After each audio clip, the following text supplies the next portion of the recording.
They were created over a long period of time, massive sandbars that allowed people to use these sandbars to create cities.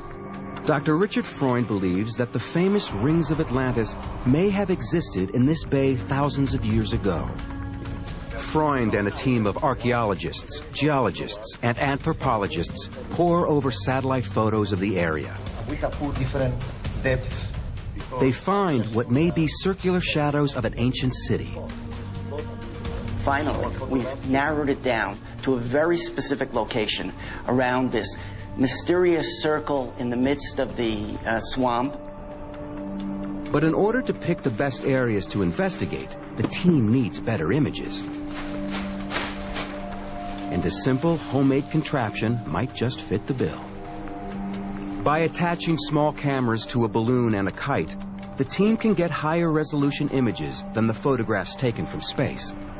Yeah, there we go, so that's working. The aerial photographs we're doing today can give us the clearest images that they've ever had. Today we'll get the best photographs of this entire area with this balloon and see whether those rings really exist. We're going to lift the balloon to at least 100 meters, and then we'll probably work at different increments of elevation, 100, 150, 200, and so forth.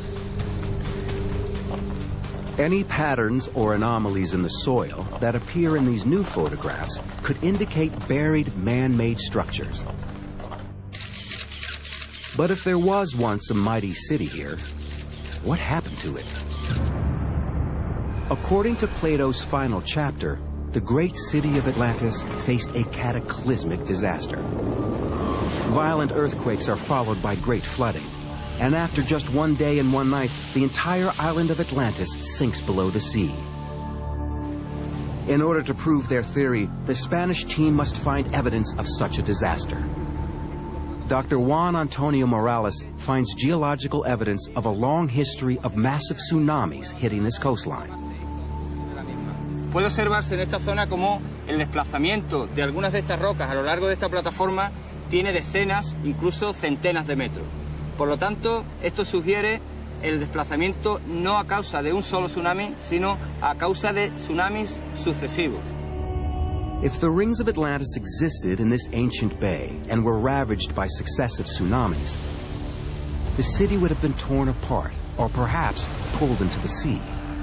As a result, evidence of the lost civilization might not just be under the Doñana mudflats. It could be underwater, off the modern coast. So that's exactly where the team takes their search.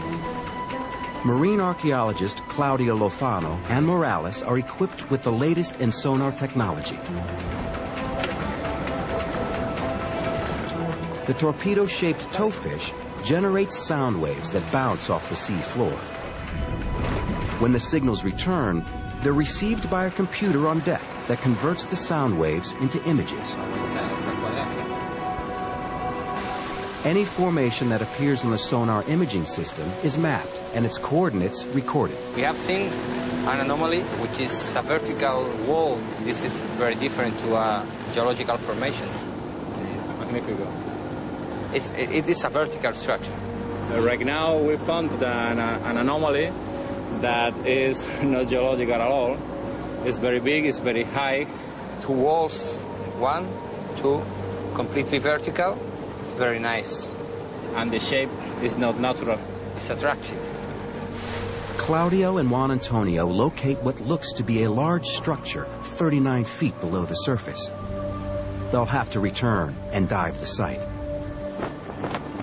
But some think the Spanish team is looking in the wrong waters entirely. The search for Atlantis has plagued many great minds over thousands of years. Scholars have scoured the globe searching for its ruins. For some of these explorers, Plato's description of the city's sophisticated architecture and society clearly points to just one location: the islands of Greece. And underneath the clay soil on this hilltop in Crete lies evidence of an ancient civilization way ahead of its time. Archaeologists call it Minoa. Minoans were real master builders. I'm walking on a 4,000-year-old street, which was probably the main access to this Minoan settlement. Beautifully paved with very large slabs, specially cut for this building. All over the island you find elaborate architecture with major ceremonial halls, with frescoes, with shrines, and they really had a very sophisticated life. Plato says Atlantis boasts gorgeous temples and shrines, with a highly ornamented palace situated on the central island. The Minoan architecture on Crete seems to reflect the same blueprint. We're in the palace at Knossos, the major site of Minoan civilization, with this massive palatial structure at its core.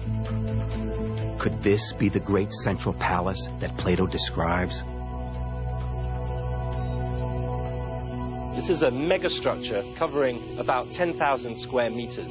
Now, this kind of architecture required incredible planning to get the stones from the quarry, to transport them here, to have the skilled masons work them, to create this kind of straight line and the different kinds of shapes would have been very, very difficult.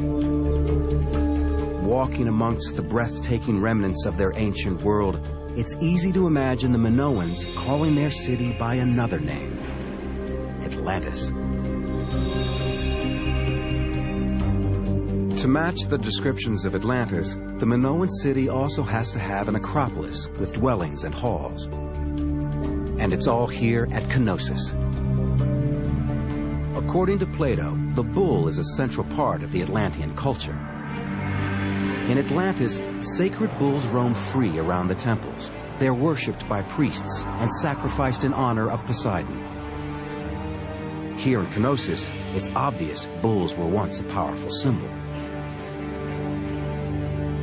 I'm above the northern entrance passage at Knossos, and behind me is this imposing bull fresco. Now, it really seems as if the bull was a very significant part of Knossian political propaganda. There's a bull leaping scene found in fresco fragments over in the east part of the palace as well. The cultural importance of the bull, the stunning architecture, the depictions of a utopian lifestyle, together paint a familiar picture. It seems possible that the people we call Minoans are really the long-lost people of Atlantis. But Atlantis famously came to an end. Plato says the city was destroyed in a single day and night. Evidence suggests the Minoan people may have suffered a similar fate. It's from this kind of archaeological evidence that we can deduce some kind of a crisis situation. A lot of things went bad. On the southern coast of Spain, researchers have discovered buried structures they believe may be the lost city of Atlantis. It's not geologic at all. But there are those who think the Spanish team is way off course, that Atlantis was actually located in the Greek islands. The archaeology here is convincing. There is evidence that the Minoan people of Crete suffered a terrible disaster, an ancient cataclysm that may have wiped out this advanced civilization just as Plato describes. Clues to this catastrophe can be found 85 miles north of Crete on the Greek island of Santorini, also known as Thera. The disaster that occurred here nearly defies description. It's a volcanic island, and the volcano exploded very, very spectacularly about 3,600 years ago. And we have here evidence with this very impressive architecture, not even excavated, it's just being exposed as it's eroded by the sea. And you can see here evidence of the Theran eruption with ash layers and pottery showing that this building was destroyed at exactly this time. The ash cloud from Thera blocks out the sun for days. For the people of Crete, the effects are devastating. You had these huge ash clouds arriving on the island of Crete, and they deposited sort of like thick packages of volcanic ash that must have caused tremendous problems in their agriculture, in their shipping, in their commerce. A lot of people probably lost their houses. You have volcanic winters. A lot of things went bad. The earthquakes and massive volcanic activity on Santorini likely produced tsunamis, gigantic waves that crash onto the north coast of Crete. These waves would carry with them volcanic pumice, a very porous and solidified lava rock. Evidence of pumice on Crete could be proof that an ancient tsunami hit here. There's some spots along the north coast of the island where you found like pumice deposition. That is probably related to the Santorini eruption. And there's been recent activity from archaeologists suggesting that those deposits could really only have been caused by something like a tsunami. Minoan architecture, temples, art, culture.